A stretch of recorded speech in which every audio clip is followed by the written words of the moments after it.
vraiment remis de côté. Il y a d'autres objectifs plus nobles qui doivent pousser votre état de persévérance. Et quand vous avez des objectifs comme ceux-là, même le ciel est avec vous. Il faut bien qu'on ait des personnes qui se lèvent et qui disent « Je vais faire la différence dans ma société. Je vais marquer ma génération.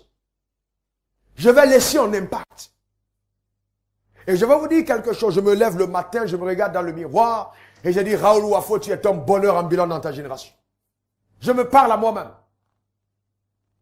Tu ne vas pas abandonner. Quels que soient les obstacles, tu continueras toujours de foncer. Tu es plus que vainqueur. Ceux qui en veulent à toi vont tomber à ta place. Il faut être persévérant dans l'âme. Parce que les gens auront tendance et les circonstances à te décourager. Vous savez, quand j'ai commencé les affaires, après le restaurant, j'ai eu plein d'autres activités qui sont venues. Je fais le café cacao. Après le café cacao, je me suis lancé dans la production artistique. Et à la production artistique, j'ai perdu de l'argent. Ok, j'ai été en contact des gens qui m'ont doublé. Mais c'était pas si grave que ça. J'ai perdu après de l'argent dans les maisons de placement. Beaucoup d'argent. Au point où j'ai vendu ma propre voiture. Ma femme a vendu sa voiture. À cause des dettes qu'il fallait régler. J'étais à pied. Je prenais le Warren. Authentique histoire. Mais ça n'a pas changé ma ténacité. Ce n'est pas parce que j'ai un problème que c'est un problème. Vous devez avoir l'âme du gagneur. Est-ce que vous me comprenez? L'âme du gagneur, vous devez avoir ça à l'intérieur de vous. Une âme qui gagne, qui n'accepte pas la défaite, qui ne prend pas non comme réponse. Quand j'ai besoin de quelque chose, je ne demande pas à mon corps son avis. Quand j'entre dans un bureau, je ne dis pas, je ne sors pas avec non. Je fais tout pour obtenir oui. C'est ça la persévérance. Un jour, je devais te donner un conteneur. Et je suis allé habillé en digne, comme mon frère.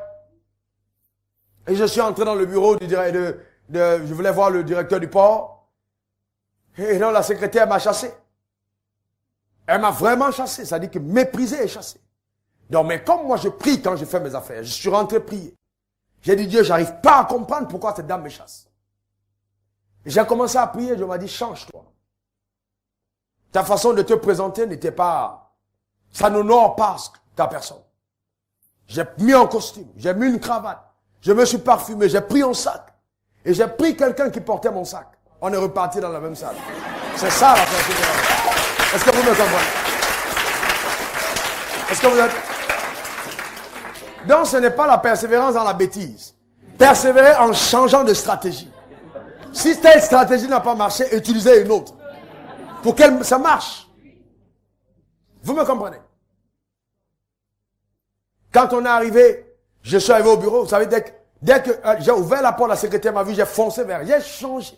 J'ai dit, bonjour madame, comment ça va? Ça va super bien? Elle dit, oui monsieur, ça va bien, elle a commencé à sourire. J'ai dit, ton patron, il est là? Vous voyez, en disant, il est là, je n'ai même pas attendu qu'elle me dise oui. Pourquoi? Parce qu'un homme qui a de l'assurance n'attend pas. Il y a une manière d'agir. J'ai commencé à entrer comme cette personne. Voilà. Et ce qui était le plus étonnant, c'est que je suis entré, le gars qui portait mon sac était un autre pasteur. Je lui ai dit de jouer ce rôle-là. Il a pris mon sac derrière. Donc quand j'ouvre le bureau, j'ai dit bien directeur du port, de la douane. Je suis entré, il était assis, il y a une distance d'à peu près 7 mètres avant son bureau. J'ai commencé à dire, ah, monsieur le directeur général, comment ça va? Et puis j'ai appelé son nom. Il s'est levé de son bureau.